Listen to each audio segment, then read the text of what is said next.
जो कही है कि अपनी लाइट को बढ़ाते जाओ, अपने ऑरा को। इतने साल पहले साइंस ने तो अभी अपने रिसर्च के माध्यम से ऑरा की बातें बताना शुरू किया, लेकिन बाबा ने कितने सालों पहले 80 साल से बाबा के जो महावाक्य हम तो साकार बाबा के द्वारा ये महावाक्य चले हैं, उस समय से बाबा ने बताया था। और इसीलिए बाबा ने आकर के हम बच्चों को पवित्रता की धारणा कराई, क्योंकि यही विधि फास्ट अपने ऑरा को बढ़ाने की है। शुद्धि, जितनी आत्मिक शुद्धि हमारी होगी, जितनी पवित्रता की हमारी स्टेज बढ़ेगी, उतना हमारा ऑरा पावरफुल हो जाएगा। तो फास्ट तरीका है ऑरा बढ़ाने का, अच्छे कर्म करना, ज्ञान की धारणा, शुद्ध चिंतन, मनसा श्रेष्ठ रखना, सबके प्रति हमेशा बाबा क्या कहते, शुभ भावना शुभ कामना देते जाओ। जितना शुभ भावना शुभ कामना प्रवाहित होती है, माना हम अपना ऑरा क्या करते हैं, क्लीन करते जाते, ये शुद्धता से उसको क्लीन करते जाते। जो उसमें थोड़ी बहुत अशुद्धि आ भी गई है तो उसको क्लीन कर लेते हैं। और पवित्रता की धारणा जितनी सूक्ष्म लेवल पर चली जाती है, उतना ऑरा हमारा फास्ट क्लीनिंग होता है। तो शुरू में लोग नहीं समझ पाए उस बात को, अरे ये पवित्र भाई बहन बना देती है, ऐसा कर देती है, ऐसा। अब जब हमें इसकी गहराई को समझ में आता है, तो समझ में आता है कि हाँ, बाबा ने क्यों ये विधि अपनाई है। क्योंकि बाबा का विजन देखो कि आने वाला समय किस प्रकार का होगा। चारों तरफ इतनी अशुद्धि होगी और ऐसे समय में बच्चे सुरक्षित रहे, है ना, सुरक्षित रहे।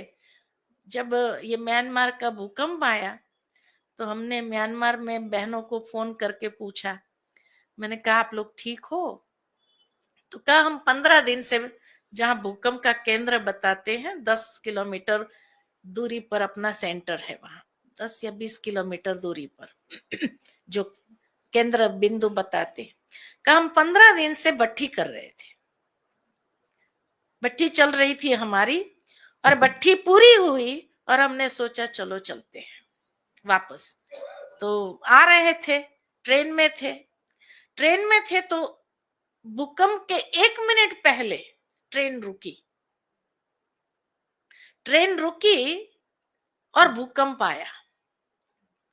कहा अगर चालू ट्रेन होती थी तो पूरा सब खत्म हो जाना था, लेकिन 1 मिनट पहले ट्रेन रुकी, सब उतर गए, तो हम सारी बहनें सुरक्षित है, 15 बहनें सुरक्षित है।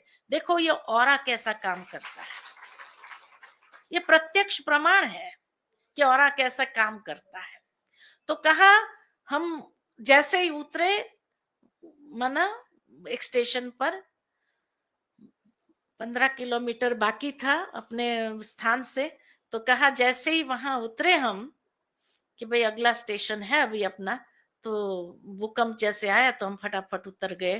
कोई स्टेशन पर ही रुकी थी 1 मिनट के लिए ट्रेन, वो स्टेशन नहीं था रुकने का, लेकिन रुकी और बाद में भूकंप आया तो हम सब लोग बाहर निकल गए, तो हम लोगों को कुछ नहीं हुआ। और फिर वहां से बहनों ने गाड़ियां भेज करके इनको मंगा लिया सेंटर पर, सभी बहनों को। 15 बहनें थी, बोले हम, जो भट्ठी कर रही थी वहां पर। तो कहा हम सब सुरक्षित है, बाबा के बच्चों को कहीं पर भी कुछ नहीं हुआ है। अब आप सोचो, इतना जहां विनाशकारी हुआ हो, बिल्डिंग के बिल्डिंग गिर गई हो, और वहां बाबा के हर बच्चे सुरक्षित हो, क्यों हुए, क्यों सुरक्षित रहे? उनका ऑरा काम कर रहा था कि उनको 1 मिनट पहले, बोले अगर चालू ट्रेन होती थी तो बचना ही नहीं था, क्योंकि सारे पटरियां उखड़ने लगी और ट्रेन पूरी आउट ऑफ कंट्रोल हो जाती थी और गिरना हो जाता था। तो ये विधि है ना। बाबा के बच्चे किस तरह से सुरक्षित हो जाते हैं हर रीति से। तो उसने फोन करके बताया कि हमें इतना अच्छा लग रहा है कि ऐसा लगता है इस समय मधुबन हमारे साथ है। आपका फोन आया, हमको बहुत अच्छा लगा कि मधुबन से हमारे लिए कोई सोच रहा है कि बहनों का, भाई बहनों का क्या हुआ।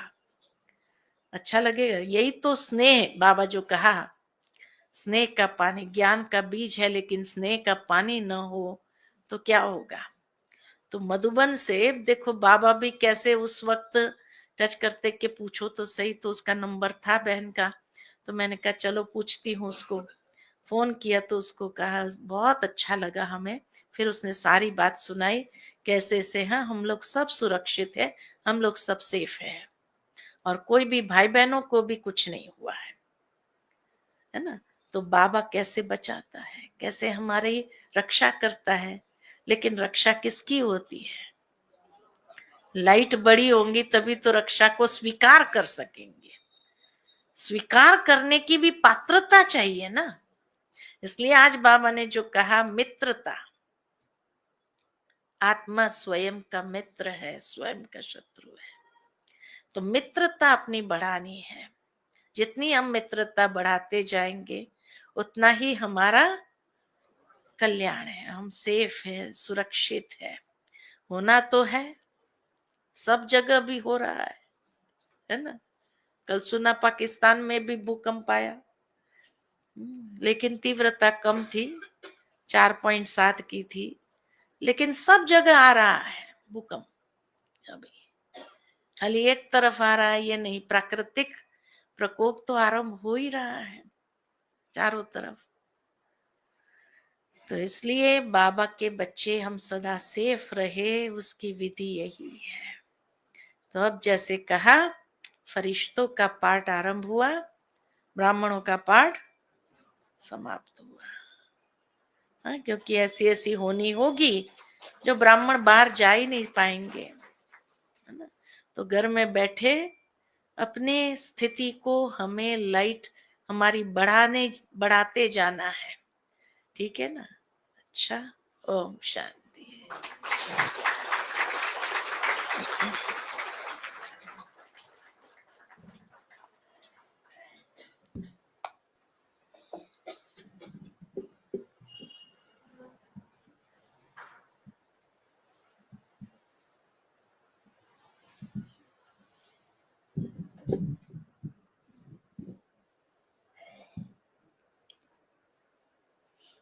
ओम शांति।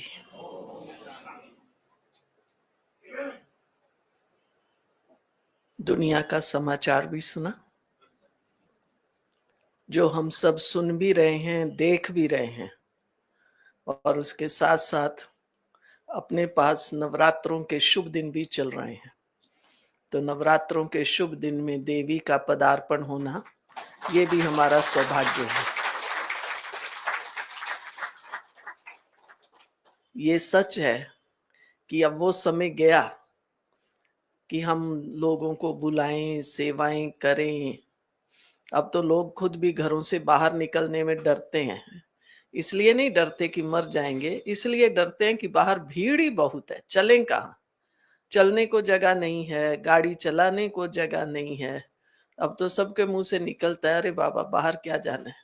इसलिए आप देखो अंतिम समय में विचित्र बातें हैं। जब से ये कोरोना हुआ, ऑनलाइन सब कुछ चालू हो गया। लोगों की शॉपिंग भी ऑनलाइन है, कहीं जाने की जरूरत नहीं है। ज्ञान कोरोना से ही शुरू हुआ ना, ये सब मुरली ऑनलाइन सुनना करना। तो ये समय कैसे परिवर्तन होता है हम महसूस नहीं करते हैं, लेकिन अब पता पड़ता है कैसे कैसे समय हम सबको ट्रेंड करता जाता है। तो ये भी सत्य है, आज बाबा ने कहा ना, बच्चे अंत में क्या होगा, बस जब मुरलियां चलनी बंद हो जाएंगी, साकार मुरलियां बंद हो गई, अव्यक्त मुरलियां बंद हो गई, अब तो क्या है, हम रिवीजन ही तो कर रहे हैं। तो अब सचमुच ये परिवर्तन का समय है। महसूस तो ऐसे होता है धीरे धीरे हो रहा है, लेकिन काफी तेजी से हो रहा है। ऐसे श्रेष्ठ समय पर हमारे पास यूं भी संगम कलयुग और सतयुग का हम संगम बताते ही हैं, और यूं भी संगम अब तो एकदम परिवर्तन होगा नहीं, हो गया। तो ऐसे शुभ समय पर हमारे पास हमारी ये सच्ची देवी कहें, बाल ब्रह्मचारिणी हमारी उषा दीदी हमारे बीच में आई हैं। आपका तहे दिल से बहुत बहुत अभिनंदन है, स्वागत है, स्वागत है।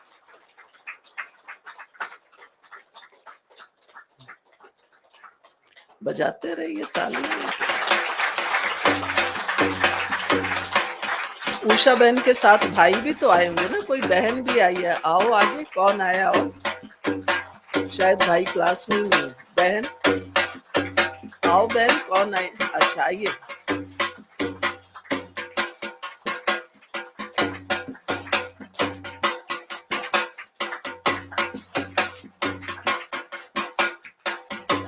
आप आए हो, मैं थोड़ी